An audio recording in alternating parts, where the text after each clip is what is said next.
Vamos lá, pessoal. Agora a gente vai estudar os crimes de abuso de autoridade constantes do artigo 4º da Lei de Abuso de Autoridade. Tranquilo? A gente estudou os crimes de atentado constantes do artigo 3º. Agora a gente vai estudar os crimes de abuso de autoridade constantes do artigo 4º. Nosso item 9, artigo 4º da Lei 4898 de 1965. Abre essa lei aí já, vai fazendo acompanhamento pela legislação, tranquilo?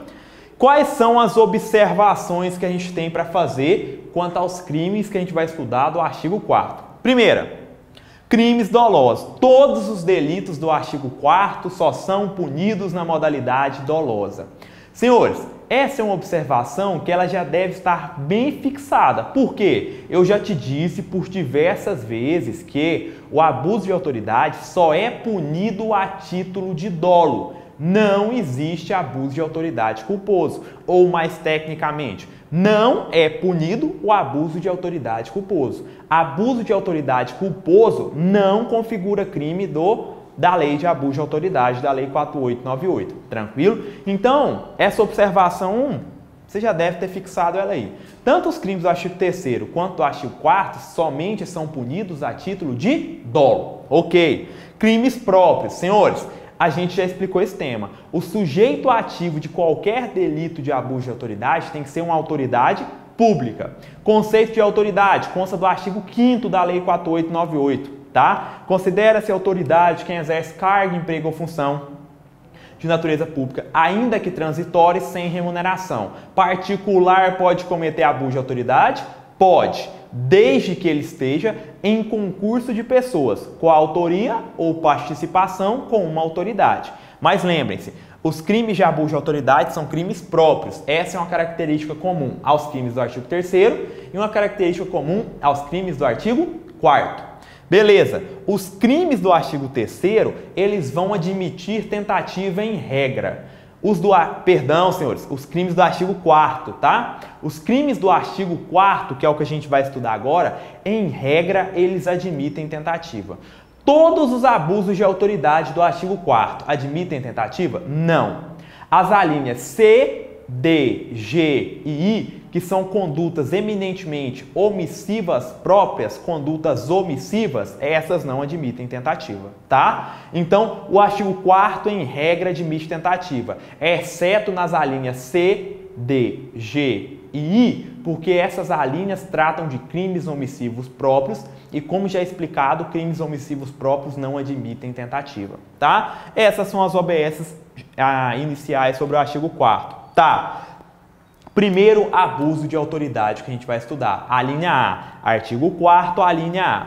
Constitui abuso de autoridade ordenar ou executar medida de privativa de liberdade individual sem as formalidades legais ou com abuso de poder. Senhores, aqui é ordenar, olha o núcleo da conduta, ordenar ou executar medida privativa de liberdade individual. Senhores, qualquer prisão entra aqui nesse abuso de autoridade. Pode ser a prisão em flagrante, pode ser a prisão preventiva, pode ser a prisão temporária, pode ser a prisão civil e pode ser a prisão disciplinar militar. Então, ordenar ou executar medida privativa de liberdade individual sem as formalidades legais ou com abuso de poder. Professor, essa medida privativa, essa prisão, é só a prisão penal? É só a prisão depois do trânsito em julgado, a prisão pena? Não. É a prisão provisória, que pode ser prisão em flagrante, preventiva, temporária, pode ser a prisão pena, pode ser a prisão civil e ainda pode ser a prisão disciplinar militar. Ordenar ou executar qualquer uma dessas medidas privativas de liberdade sem as formalidades ou com abuso de poder. Conceito ampliativo. Exemplo, recolheram a pessoa à prisão, por prisão em flagrante, não. Recolheram a pessoa em flagrante delito sem lavrar o APF, tá? Recolheram a pessoa à prisão sem lavrar o APF. Aqui tem essa OBS, revogou o delito de exercício arbitrário ou abuso de poder. Então, o artigo 4º, a linha A, revogou o artigo 350 do Código Penal, tá? Cuidado! Se a vítima for criança ou adolescente, pelo princípio da especialidade, não se configurará abuso de autoridade, mas sim o delito do artigo 230 do ECA, tá? Então aqui vai ser, se a vítima for criança ou adolescente, é abuso de autoridade, professor? Artigo 4º, alínea A? Não, concentra. Se a vítima se essa vítima de ter ordenado ou executado essa medida privativa recair, essa conduta abusiva narrada na linha A, recair sobre criança ou adolescente, vai ser crime de abuso de autoridade? Não, vai ser o artigo 230 do ECA, pelo princípio da especialidade. Tranquilo? Então, ordenar ou executar medida privativa de liberdade individual contra uma criança ou um adolescente sem as formalidades legais ou com abuso de poder. Abuso de autoridade ou crime do ECA? Crime do artigo 230 do Estatuto da Criança e do Adolescente. Tranquilo? Exemplo, recolher uma pessoa ao cárcere sem lavrar o auto de prisão em flagrante. Tá? Sigamos. Segunda conduta criminalizada. Constitui abuso de autoridade submeter pessoa sob sua guarda ou custódia a constrangimento ou vexame não autorizado em lei. Quando que consome esse delito? Com a prática do ato vexatório ou constrangedor. É possível a tentativa? Sim. O que você tem que se atentar nesse delito? Olha aqui, a conduta criminalizada é submeter pessoa sob sua guarda ou custódia a constrangimento ou vexame não autorizado pela lei. Professor, e aí o que a gente chega? Chega nesse esquema aqui, ó. Se o constrangimento ou vexame for legal, autorizado pela lei, o fato é atípico. Exemplo, algemar alguém em caso de fundado receio de fuga, resistência ou risco à integridade física própria ou de terceira. Algemar alguém nas hipóteses da súmula vinculante número 11. E aí, configura abuso de autoridade? Não. A súmula vinculante 11 fala que será admitido o uso de algema em caso de resistência, fundado receio de fuga, risco à integridade física própria ou de terceiro, por ato do preso ou de terceira pessoa, devendo ser justificada por escrito a necessidade dessa diligência, sob pena de responsabilidade disciplinar, civil, penal, nulidade do ato processual ou da prisão e quinta, responsabilidade civil do Estado. Ou seja, o que interessa pra gente aqui? Interessa que, se esse constrangimento é legal, o fato é atípico, não vai se configurar delito. Por exemplo, algemar alguém nas hipóteses previstas na súmula vinculante número 11. Algemar alguém, por exemplo, em caso de resistência, beleza? A segunda hipótese seria um constrangimento ou vexame ilegal, tá? Exemplo, expor a imagem do preso na mídia sem autorização deste, tranquilo? Aí sim configuraria o abuso de autoridade. Então, é submeter a pessoa a custódia ou constrangimento não autorizado em lei. Se esse constrangimento está previsto na lei, não há que se falar na prática de crime de abuso de autoridade. Se é um constrangimento ou vexame não previsto na lei, aí sim estará configurado o abuso de autoridade. Tranquilo, senhores? Mais uma vez, para a gente encerrar aqui, o que os senhores têm que tomar cuidado? Se a vítima desse constrangimento ou vexame for criança ou adolescente, não será crime de abuso de autoridade, mas sim crime do ECA, artigo 232 do Estatuto da Criança ou do Adolescente. Então, muita atenção.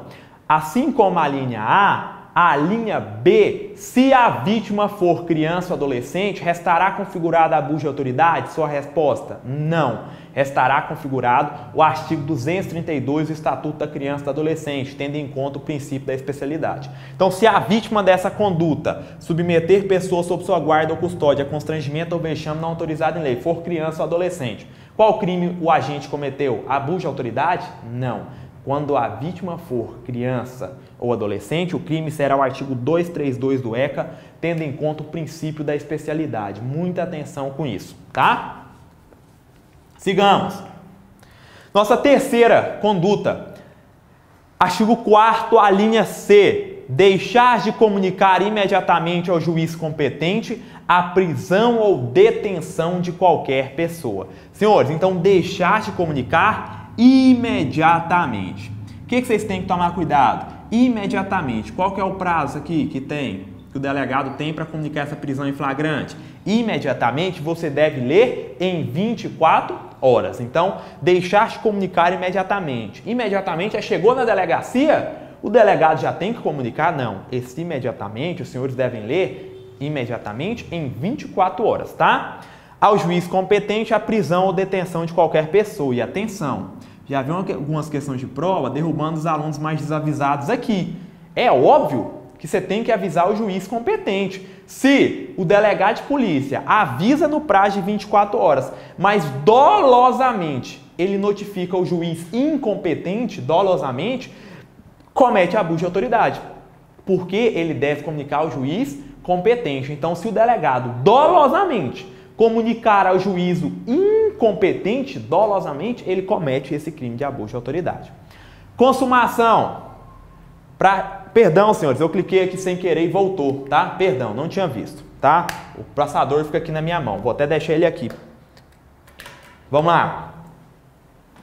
Aqui é um crime omissivo próprio, tá? Crime omissivo próprio consuma-se com a simples omissão e crime omissivo próprio, como eu já te disse, não admite tentativa. Então, a conduta da linha C, eu já te falei, a linha C, D, G e I são condutas omissivas próprias que não admitirão tentativa. Essa é uma delas. Então, todo abuso de autoridade do artigo 4º admite tentativa.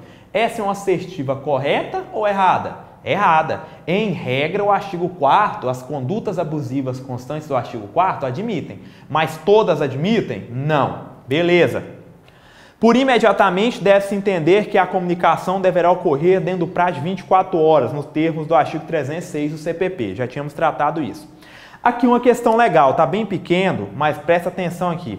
A lei de abuso de autoridade falou deixar de comunicar o juiz. E lá no Código de Processo Penal, diz que a autoridade policial deverá comunicar imediatamente o juiz, o Ministério Público e a família do preso ou pessoa por ele indicada. Então, na hipótese de prisão em flagrante, concentra. Na hipótese de prisão em flagrante, o Código de Processo Penal disse que a autoridade policial deverá comunicar a prisão em flagrante imediatamente ao juiz, Ministério Público e a família do preso ou pessoa por ele indicada.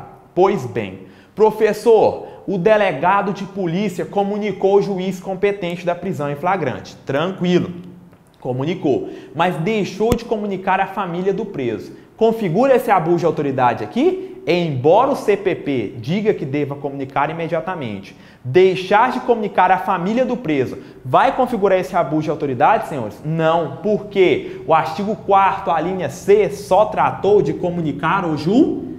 Ele não previu a ausência de comunicação à família. Então aqui, ó, deixar de comunicar a família, embora conste do Código de Processo Penal que o delegado deverá fazê-lo, aqui, por ausência de previsão legal, não vai configurar abuso de autoridade, porque o tipo só previu a comunicação ao juiz.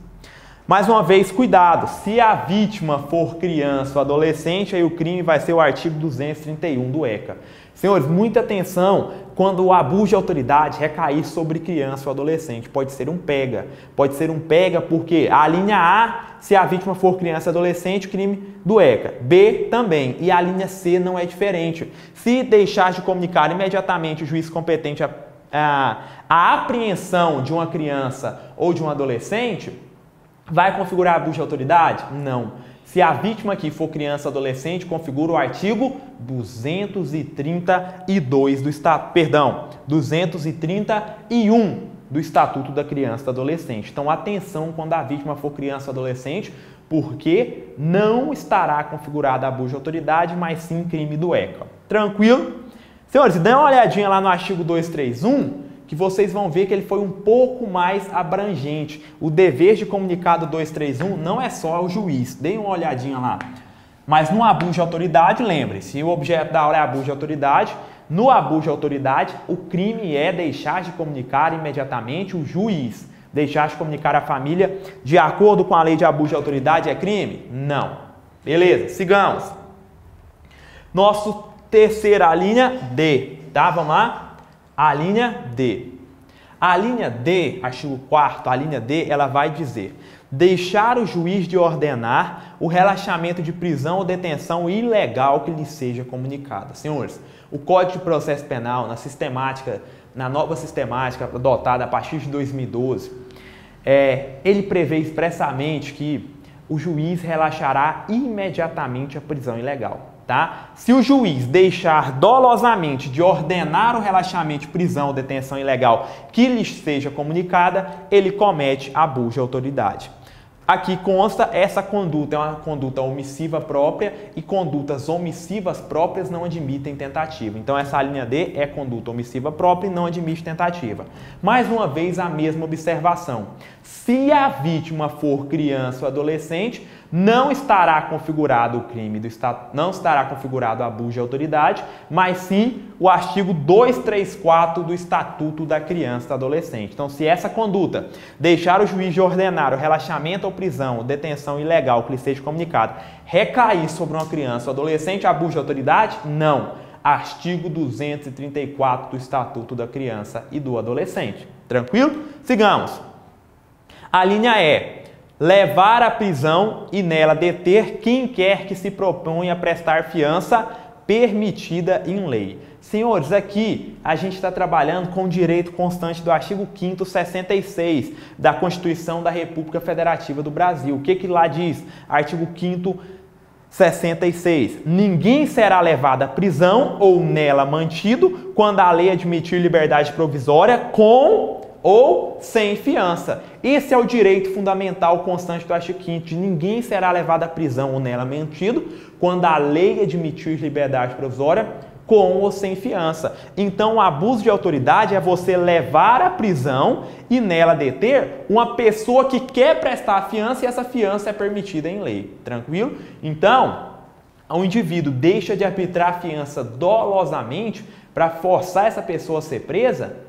Responde aqui, tranquilo? Delegado de polícia, o juiz, tranquilo? F. A linha F e a linha G são abusos de autoridade que perderam a aplicabilidade prática. Então a gente já estudou até agora o crime do artigo 4º, a linha A, B, C, D e E. A linha F, ela perdeu a aplicação prática, a F e a G. Então esses dois abusos de autoridade, eles constam da lei de abuso de autoridade, mas não tem mais aplicabilidade prática, tendo em vista que hoje não existe mais essas custas de carceragem. Então a linha F e G, a gente só vai fazer uma leitura, porque não tem mais aplicabilidade prática, tendo em conta que não existe mais essas custas, esses emolumentos a título de carceragem, tá?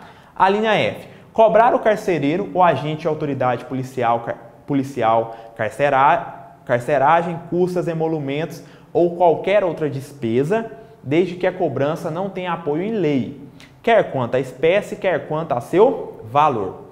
A linha G. Recusar o carcereiro ou agente de autoridade policial recibo de importância recebida a título de carceragem, custas, emolumentos ou de qualquer outra despesa. Senhores, a linha F e G, não existe mais essas custas, esses emolumentos de carceragem.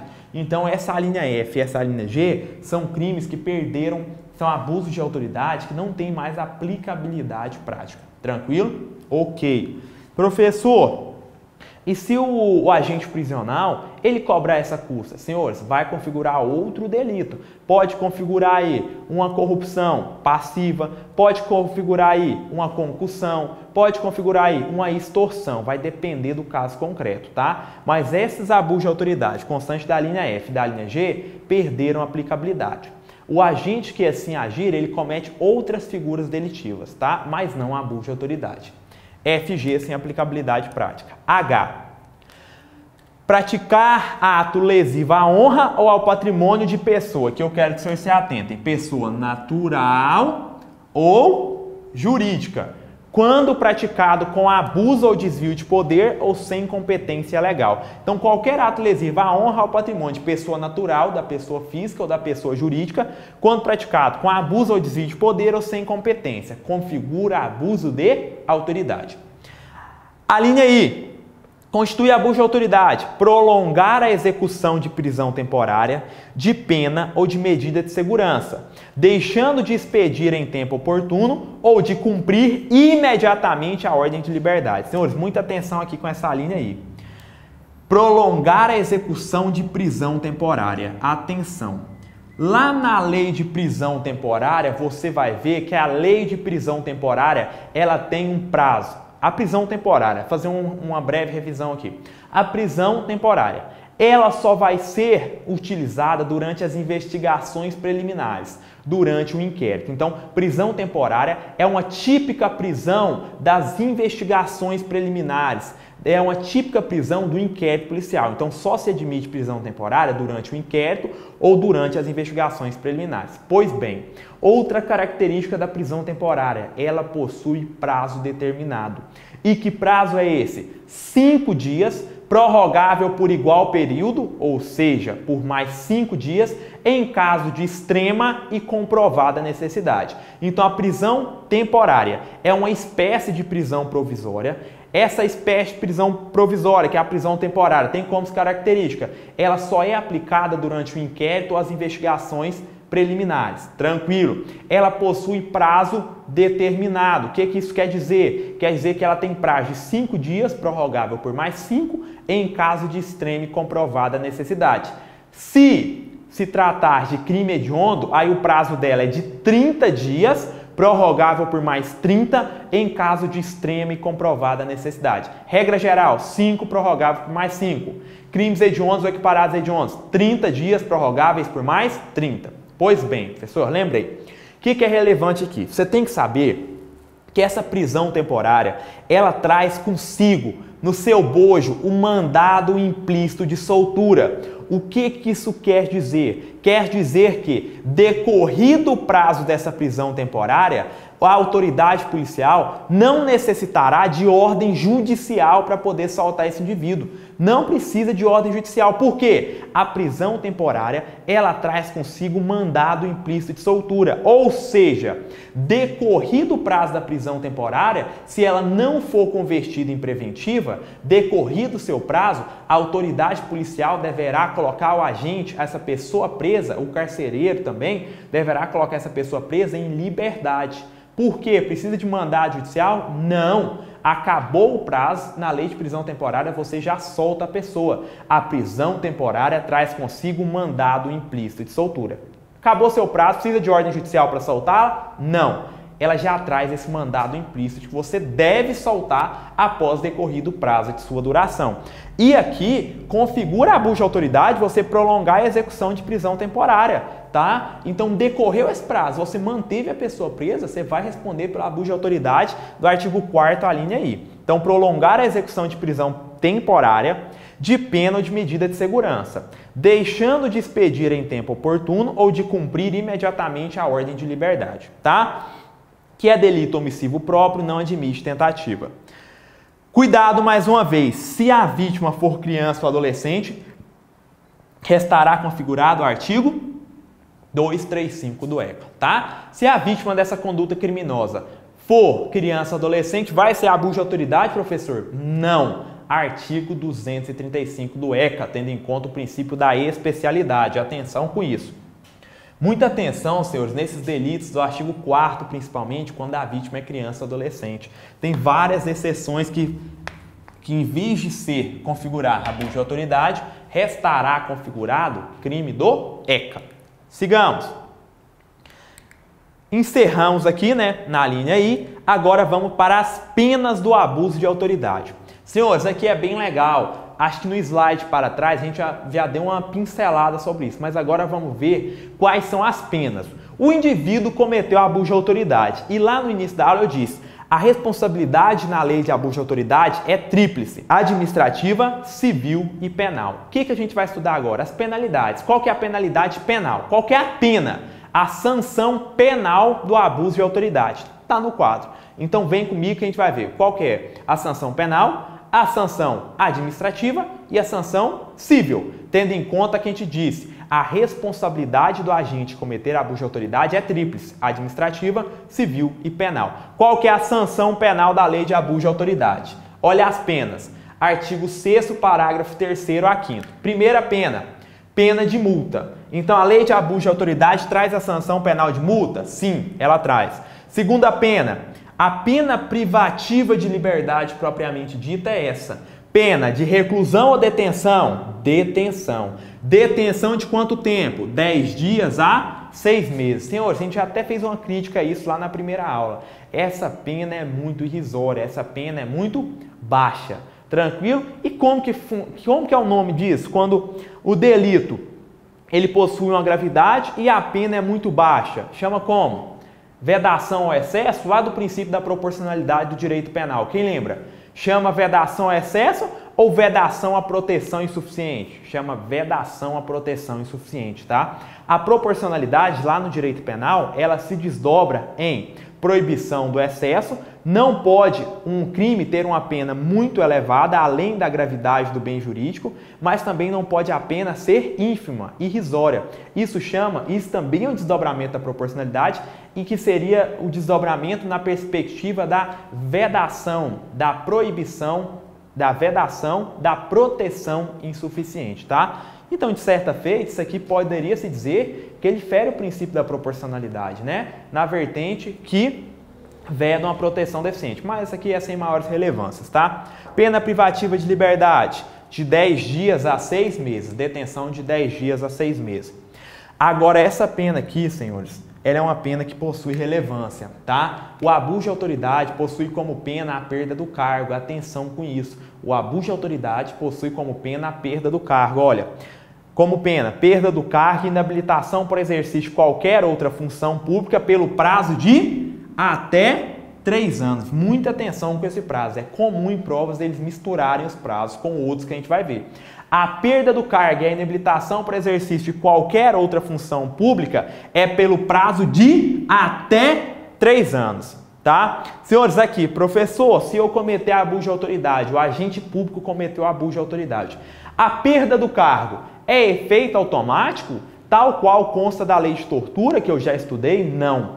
Concentra. Aqui na lei de abuso de autoridade, a perda do cargo é uma pena e não é efeito automático. Então, no abuso de autoridade, a perda do cargo é uma pena, é uma das penas criminais, das sanções penais, e essa perda do cargo não é automática. São penas principais, não são efeitos automáticos da condenação. Então, a perda do cargo aqui é uma pena e essa pena deve ser aplicada e de maneira fundamentada na sentença, tá? Então, aqui é efeito automático? Todo mundo que cometeu abuso de autoridade automaticamente perde o cargo? Não. É uma pena que pode ser aplicada na sentença, tá? Mas não é um efeito automático, não. Aqui precisa de fundamentação completa e o juiz entenda por bem aplicar essa pena. Perda do cargo na lei de abuso de autoridade, então, é pena. É efeito automático da condenação? Não. Precisa de fundamentação concreta? Sim. Tem que constar expressamente da sentença? Também, tá? Parágrafo 4º. As penas previstas no parágrafo 3º, senhores, são essas penas aqui que estão lá no parágrafo 3º, para quem não está fazendo um acompanhamento aí com a legislação seca. As penas previstas no parágrafo 3º serão aplicadas de maneira autônoma. O juiz pode aplicar qualquer uma dessas de maneira autônoma ou pode aplicá-las de maneira cumulativa, tá? Então, essas 3 sanções podem ser aplicadas de maneira autônoma ou cumulativa. Beleza. Tá. Sigamos. Parágrafo 5º. Senhores, esse parágrafo 5º é muito cobrado em prova. É uma pena para os policiais civis ou militares que cometerem abuso de autoridade, tá? É uma pena específica, o parágrafo 5º agora, para os policiais civis ou militares que cometerem abuso de autoridade. Muita atenção com essa pena. Vamos ler. Quando o abuso de autoridade for cometido quando o abuso de autoridade for cometido por agente de autoridade policial, civil ou militar. Então, é uma pena exclusiva para os policiais civis e militares. De qualquer categoria, poderá ser combinada a pena, então isso aqui é uma pena, tranquilo? Pena autônoma ou acessória de não poder acusado exercer funções de natureza policial ou militar no município da culpa pelo prazo de 1 a 5 anos. Essa é uma pena específica para o policial civil ou militar. Então, quando um indivíduo cometer o abuso de autoridade for policial civil ou militar, poderá ser aplicada uma outra pena. Essa pena pode ser aplicada de maneira autônoma ou acessória, de não poder o indivíduo exercer funções de natureza policial ou militar no município da culpa pelo prazo de 1 a 5 anos. Senhores, muita atenção. A linha C do parágrafo 3º, que era a perda do cargo, emprego ou função, e a inabilitação por exercício de qualquer função pública era pelo prazo de até 3 anos. Ali era o prazo de até 3 anos. Essa pena aqui, de não exercer a função policial no município da culpa é pelo prazo de 1 a 5. Muita atenção que as provas gostam de inverter esses prazos, tá? Perda do cargo e não poder exercer qualquer outra função pelo prazo de até 3 anos.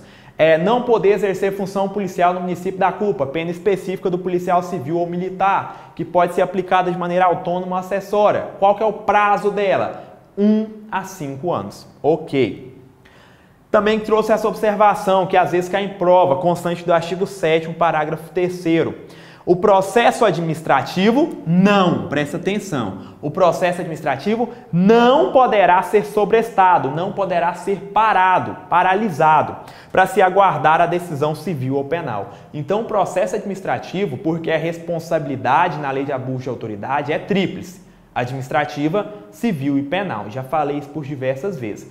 O processo administrativo não pode ser sobrestado, ele não pode ser parado, suspenso, para se aguardar a decisão do processo civil ou criminal. Não pode.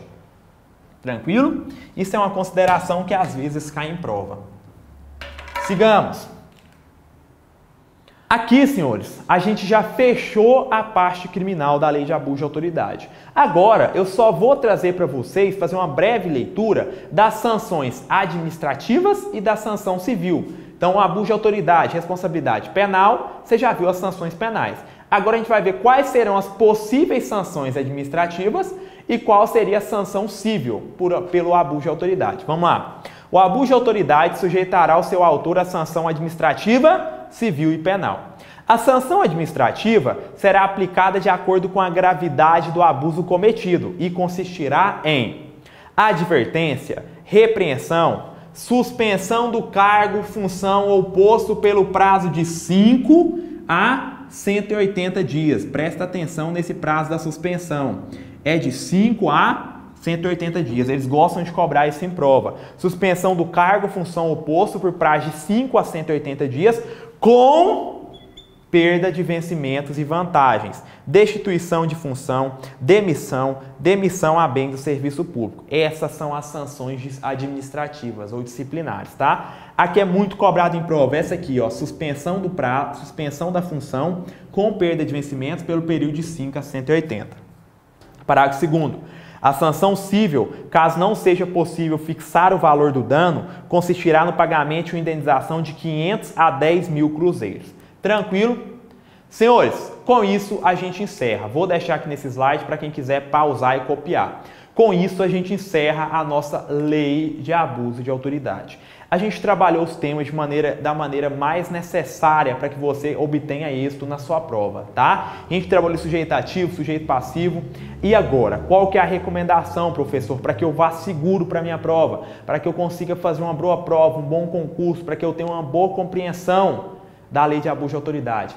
Onde você, senhor, você deverá, candidato, você aluno, você acadêmico, deverá abrir a Lei 4898/1965 e fazer uma leitura completa dos dispositivos dessa lei, tá? Quem chega no próximo quadro, o aluno deverá realizar a leitura da lei em sua integralidade. É sua obrigação. É o seu compromisso com a sua aprovação. Faça a leitura dessa lei na íntegra e faça revisões e leituras de lei constante, que é um ponto fundamental na aprovação para o seu concurso, tá? Faça a leitura da lei de abuso de autoridade na íntegra, procura questões de concurso aí nesses sites, na sua apostila e vá resolver e veja como que o senhor foi. Avalie aí como que foi a absorção do conteúdo. Tranquilo? Na próxima aula a gente continua trabalhando outra legislação penal extravagante ou especial. Tranquilo, senhores? Grande abraço!